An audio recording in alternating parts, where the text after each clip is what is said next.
Buongiorno, vi saluta l'Associazione Internazionale Amici Italia-Russia e il nostro campus linguistico. Adesso con noi siamo ospiti dal liceo linguistico Cividale di Friuli e vicino a me c'è una ragazza molto brava che studia la lingua russa e che si chiama Marta. Marta, volevo chiederti il mio primo domanda: perché tu hai deciso di studiare il russo?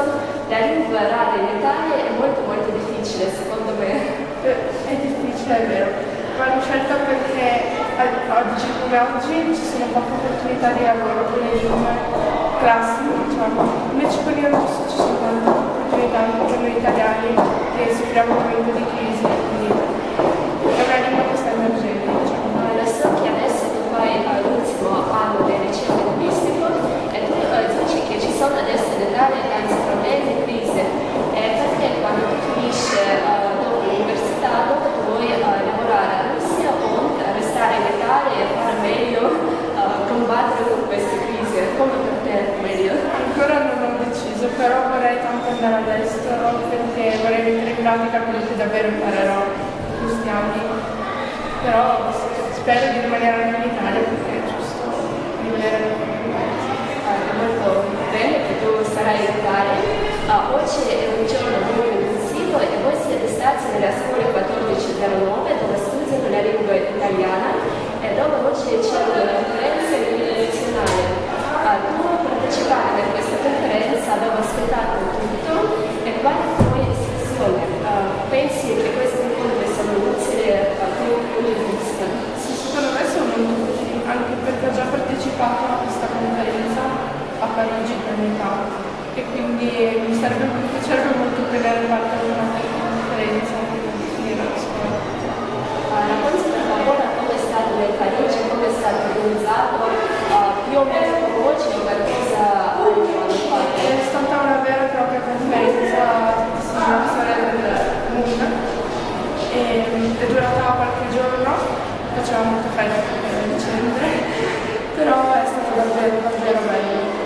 Quale età dei partecipanti? Da 15 o fino a quale età? Dalle scuole elementari, quindi dai 10 anni fino ai 14, 15, forse anche di più. Che cosa invece ti è piaciuto di più nel questo giorno? Forse qualche lezione che abbiamo fatto? Cosa hanno cambiato? Mi ha stupito molto come in Russia si vestono le persone per andare a scuola, perché come sono io adesso non sono tutti abbigliamenti. C'è questa forma speciale per andare nella scuola? No, noi andiamo in jeans e felpa. Perché da noi adesso è obbligatorio di avere questa forma sopra bianco, sotto nero, e questo è molto importante per le scuole russe. E adesso anche per voi è importante sapere perché è la tradizione della Russia.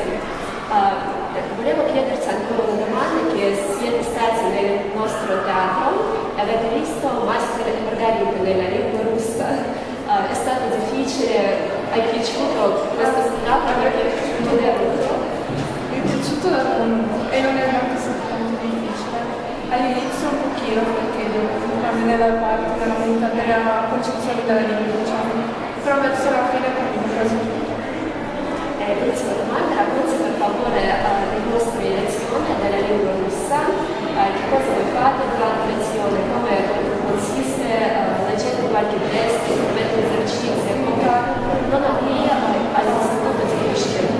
Di solito leggiamo dei testi e poi rispondiamo alle domande, oppure ascoltiamo l'insegnante che legge e rispondiamo. Non studi rispondiamo a delle domande di grammatica, quindi alla fine è una simulazione di quello che sarà il nostro esame.